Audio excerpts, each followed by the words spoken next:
বিশ্ববিদ্যালয় বাংলাদেশের সর্বোচ্চ শিক্ষা প্রতিষ্ঠান। এই প্রতিষ্ঠানটি প্রতিষ্ঠার মূল লক্ষ্য ছিল পূর্ববঙ্গের মুসলমানদের জন্য উচ্চশিক্ষার সুযোগ তৈরি করা, যাতে তারা সাহিত্য, শিক্ষা ও সংস্কৃতির বিকাশে এগিয়ে যেতে পারে। নবাব সলিমুল্লাহর উদ্যোগ ও তৎকালীন শিক্ষাবিদদের প্রচেষ্টায় এই বিদ্যাপীঠ গড়ে ওঠে, যা মুসলিম সমাজের জাগরণের কেন্দ্র হয়ে ওঠে। যে বিশ্ববিদ্যালয় একসময় মুসলমানদের জন্য প্রতিষ্ঠিত হয়েছিল, আজ সেখানে মুসলিম সংস্কৃতি ও জীবনধারাকে সীমাবদ্ধ করা হচ্ছে। মুসলিম ঐতিহ্য, সংস্কৃতি ও ধর্মীয় অনুশীলনকে এক প্রকার সমস্যা হিসেবে দেখা হচ্ছে, যা ক্রমশ শিক্ষাঙ্গনে সংকুচিত হয়ে পড়ছে।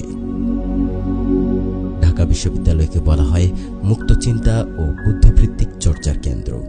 কিন্তু 13ই মার্চ 2024 এই ক্যাম্পাসেই ঘটে এমন এক ঘটনা যা সেই আদর্শকে প্রশ্নবিদ্ধ করে।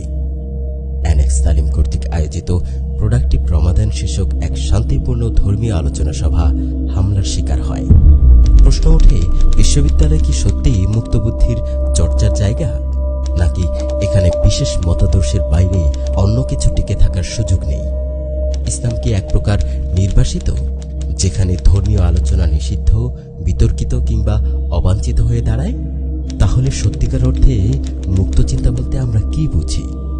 ধর্মীয় চর্চার স্বাধীনতা কি এর অন্তর্ভুক্ত নয়?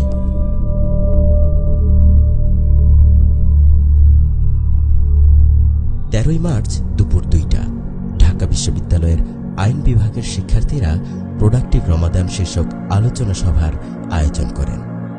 এটি ছিল একটি সাধারণ ধর্মীয় আলোচনা সভা, যেখানে শিক্ষার্থীরা একত্রিত হয়েছিলেন রমাদানের গুরুত্ব ও তাৎপর্য নিয়ে কথা বলতে। কিন্তু তাদের জানাই ছিল না যে এই নিরীহ সভাটি মুহূর্তের মধ্যেই ভয়াবহ সহিংসতার শিকার হবে। সেমিনার শুরু হতেই বঙ্গবন্ধু টাওয়ার কল্যাণ সমিতির সভাপতি সিরাজুল হক শিক্ষার্থীদের বলেন, এখানে অনুমতি ছাড়া কোনো প্রোগ্রাম করা যাবে না। শিক্ষার্থীরা নীরবে মসজিদ থেকে বের হতে শুরু করেন, কিন্তু গেটের বাইরেই অপেক্ষা করছিল একদল সশস্ত্র হামলাকারী। প্রত্যক্ষদর্শীরা জানান, এই হামলার নেতৃত্ব দিয়েছে শাহবাগ থানা ছাত্রলীগের সাধারণ সম্পাদক তাওহিদুল ইসলাম সুজন। আমি এই ভবনের মসজিদ থেকে বের হয়ে দেখলাম যে আমার সামনে একটা জুনিয়রকে থাপ্পড় দিল।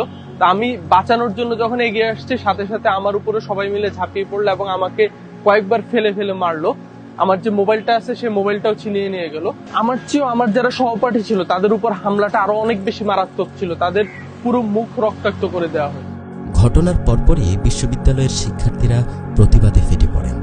রাজু ভাস্কর্যের সামনে মানববন্ধন হয়, যেখানে তারা প্রশাসনের কাছে বিচার দাবি করেন। কিন্তু বিশ্ববিদ্যালয়ের প্রক্টর অধ্যাপক মাকসুদুর রহমান জানান, তারা এখনো কোনো লিখিত অভিযোগ পাননি।